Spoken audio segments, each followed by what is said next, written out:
오늘 말씀을 통해서 여러분 각자에게 허락하실 하나님의 예비하신 은혜들을 다 받아 누리시는 시간들이 되길 바라고요.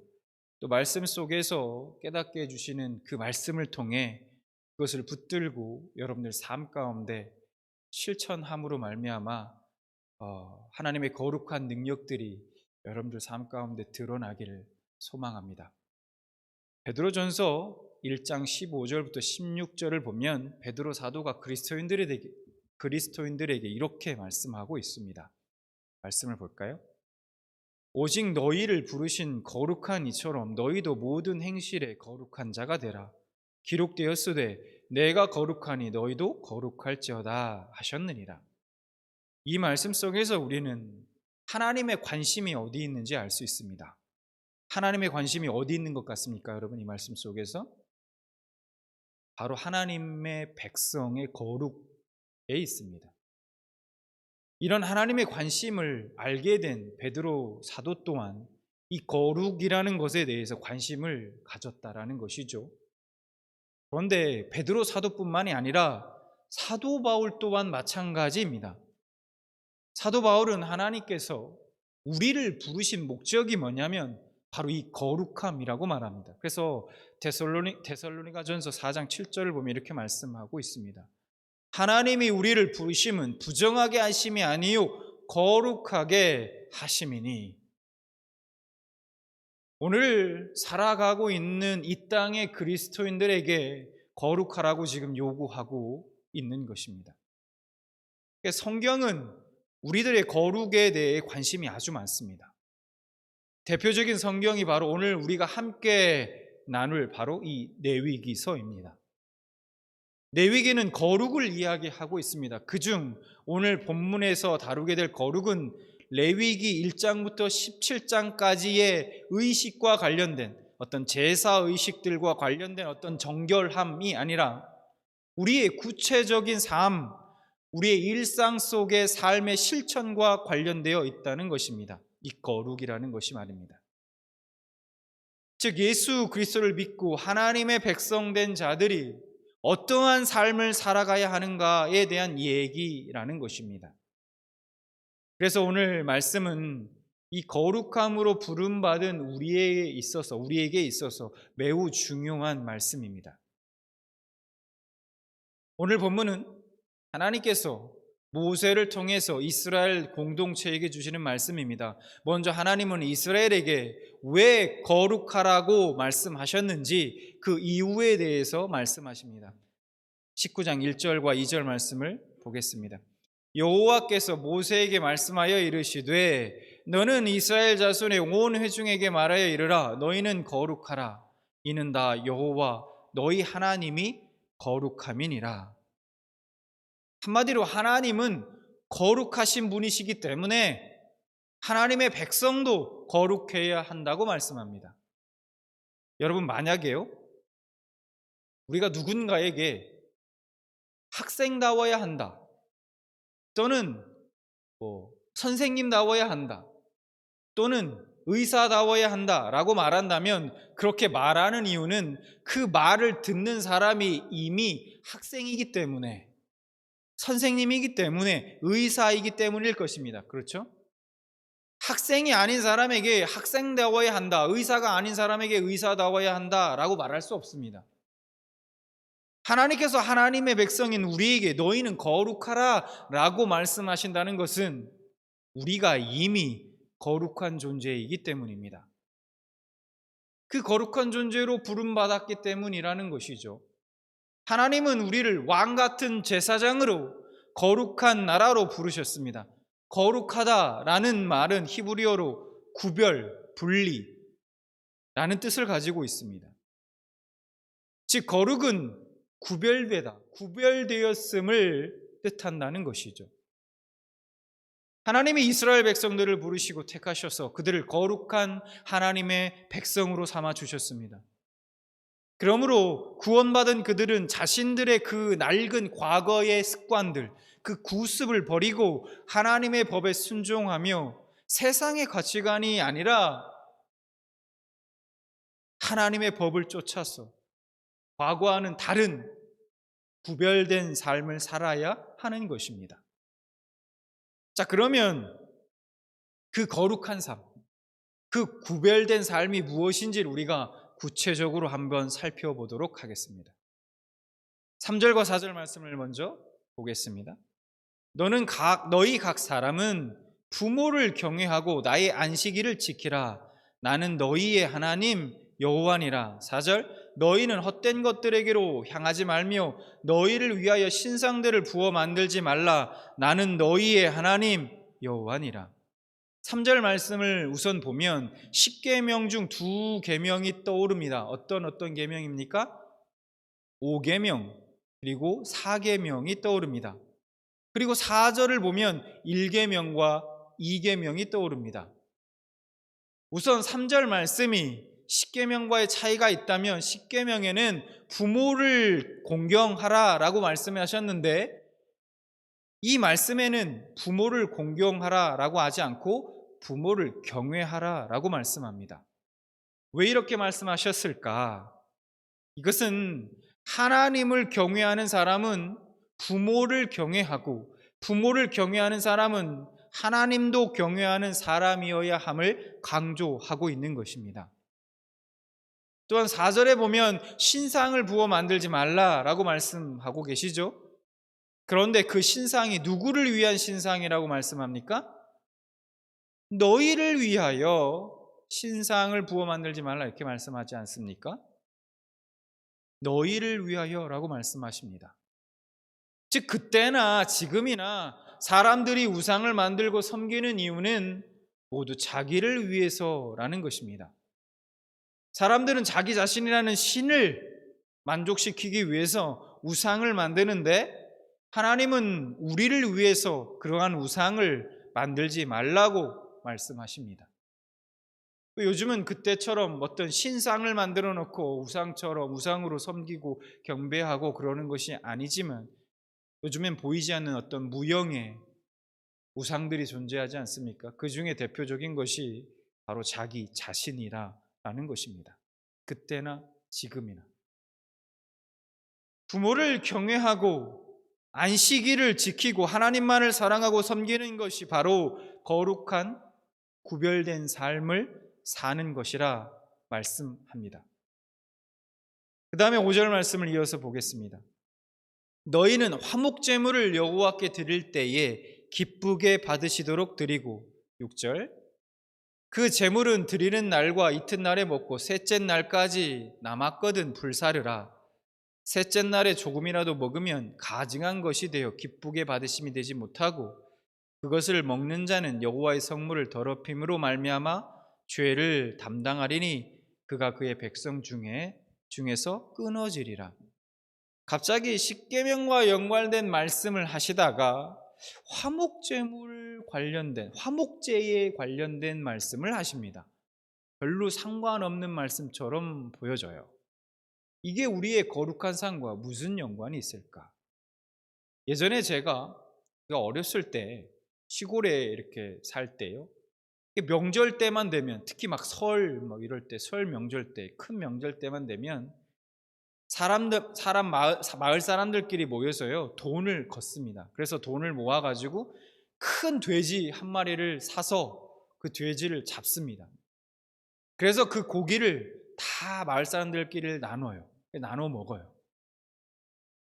마찬가지로 이스라엘의 화목제 제사를 드리는 날에는 잔치와도 같았습니다.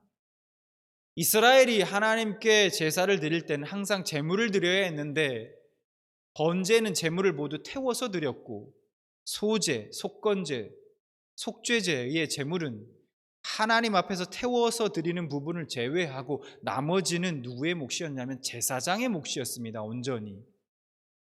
그런데 이 화목제 때 드리는 제물은 기름과 피는 하나님께 드리고, 제사장에게는 앞가슴살 그리고 오른쪽 뒷다리살을 주고, 나머지는 제사를 드리는 사람의 몫이었다는 거예요. 그래서 화목제의 제물은 흠 없는 소나 양이었습니다. 그래서 소 한 마리를 잡으면, 제가 이렇게 찾아봤어요. 그 소 한 마리를 이렇게 도축장에서 이제 도축을 하지 않습니까?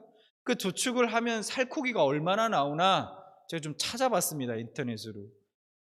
그랬더니 평균적으로 대략 다 살코기 뼈 뭐 이런 거 막 다 제하고 대략 살코기만 270kg 정도 한 마리를 잡으면 나온다고 합니다. 270kg 이요. 살코기만. 만약 화목제물로 어떤 사람이 소를 드렸다면 제사장분을 빼고도 살코기만 최소한 250kg 이상은 될 것입니다. 안 그렇겠습니까? 그렇죠. 그래서 우리가 이 고기 1인분을 300g 정도씩만 잡아도 대략 이게 800명 이상이 먹을 수 있는 어마어마한 양입니다. 근데 문제는 말씀을 보니까 그 제사를 드리고 난 다음에 남은 것을 이틀 만에 다 먹어야 한다는 거예요. 이 800인분을요. 만약 셋째 날에도 먹으면 그것은 가증한 것이다 라고 말씀합니다. 그러니까 가족은 물론 자신들의 지인들과 일가 친척까지 다 동원해야 합니다. 그래야 다 먹을 수 있을까요? 그렇다고 해도 다 먹지 못하죠. 그러니까 어떻게 해야 합니까? 이웃을 다 불러 모아야 돼요.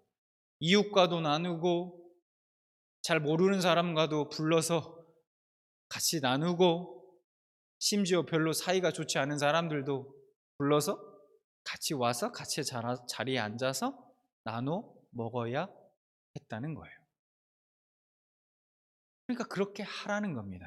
그렇게 좋지 않은 사람들, 별로 사이가 좋지 않은 심지어는 그런 사람들까지도 다 함께 모여서 나누어 먹으라는 것이에요. 그렇게 나누어 먹는 것이, 그렇게 나누는 삶이 거룩하게 사는 것이다 라고 지금 말씀하시는 것입니다. 계속해서 9절과 10절 말씀을 우리가 보겠습니다. 너희가 너희의 땅에서 곡식을 거둘 때에 너는 반 모퉁이까지 다 거두지 말고 내 떨어진 이삭도 줍지 말며 내 포도원의 열매를 다 따지 말며 내 포도원에 떨어진 열매도 줍지 말고 가난한 사람과 거류민을 위하여 버려두라. 나는 너희의 하나님 여호와니라.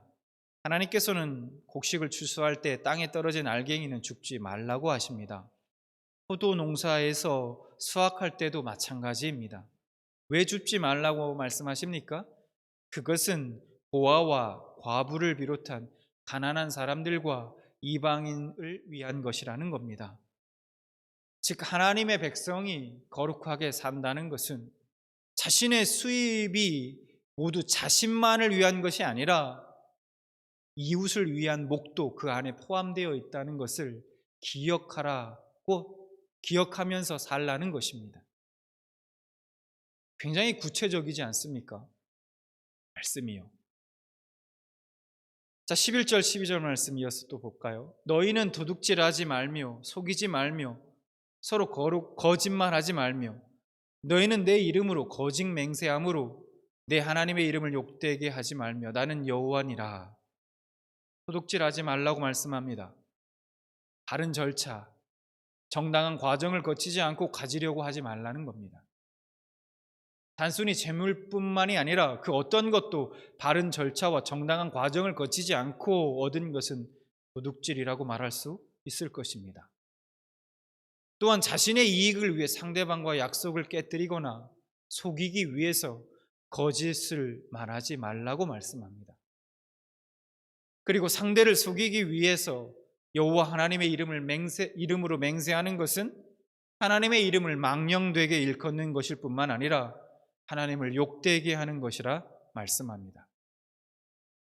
이어서 13절 너는 내 이웃을 억압하지 말며 착취하지 말며 품꾼의 싹을 아침까지 밤새도록 내게 두지 말며 품꾼에게 주어야 할 싹을 아침까지 가지고 있지 말라고 말씀합니다. 왜 그럴까요?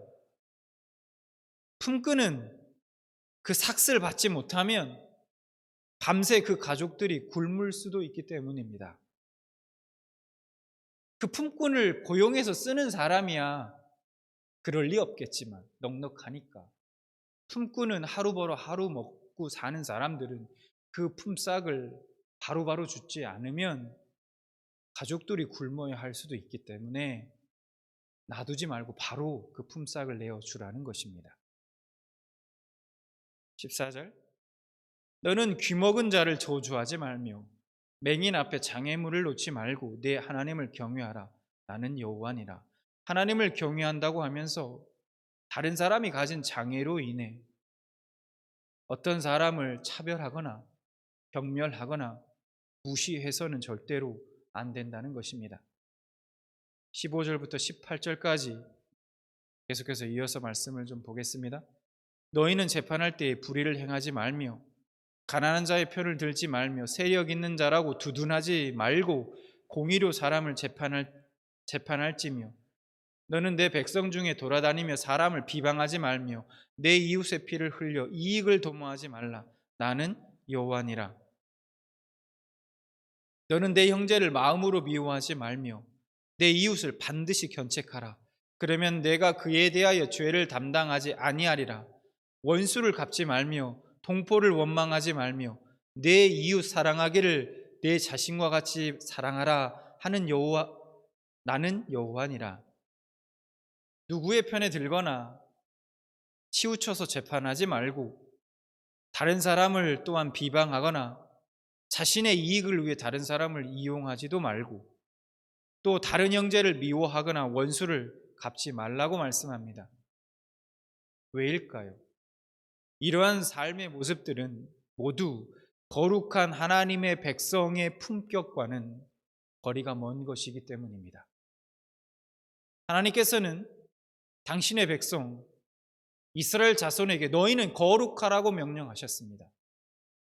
그것은 그들이 그러해야 하는 존재이기 때문입니다. 저와 여러분은 다를까요? 저와 여러분도 마찬가지입니다. 우리가 하나님의 백성이라면 우리는 거룩한 삶, 구별된 삶을 살아가야 합니다. 세상 사람들과 똑같이 살아서는 안 된다는 거예요. 우리가 오늘 함께 나눈 본문 말씀은 크게 두 부분으로 나눌 수 있습니다. 크게 두 부분으로.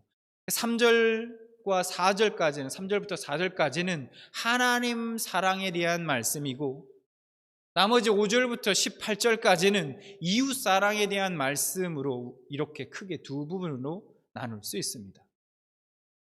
그러므로 그리스도인의 삶, 그 세상 속에서 구별된 하나님 나라 백성으로서의 삶은 한마디로 말하면 하나님 사랑과 이웃 사랑이라고 말할 수 있습니다. 이것은 예수님께서도 율법의 핵심이면서 가장 중요한 두 계명이라 그렇게 말씀하셨습니다.